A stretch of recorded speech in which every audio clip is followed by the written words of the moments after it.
Источниот регион е првоземјава од 8 плански региони, кој ќе добие просторен план за биолошката разновидност и економскиот развој. Просторниот план е стратешки документ со кој ќе се подобрат природните карактеристики на регионот, инфраструктурата, демографијата и заштита од природни катастрофи.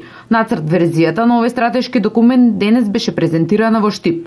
Се надевам дека овој документ како нацрт верзија нема да остане на ова ниво, од причина што треба да се изработи финалната верзија за која што се потребни дополнителни средства.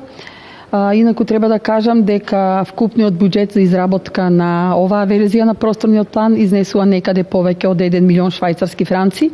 Тоа се средства кои што се обезбедени преку како грант од Швајцарската агенција за развој и соработка, односно Швајцарската конфедерација. Со просторниот план, Истокот ќе може подолгорочно да ги реши приоритетните проблеми на граѓаните, со кои ќе се зачува и подобри животната средина.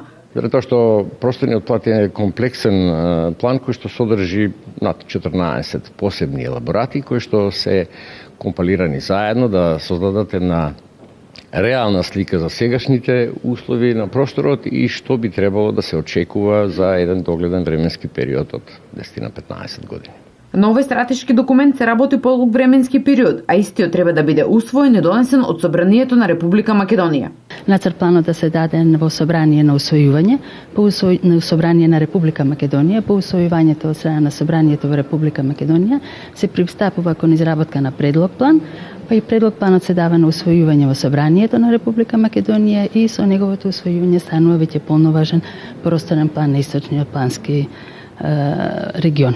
Централно-источен плански регион веќе 4 години работи на просторниот план кој ќе биде основа на економски развој на Истокот.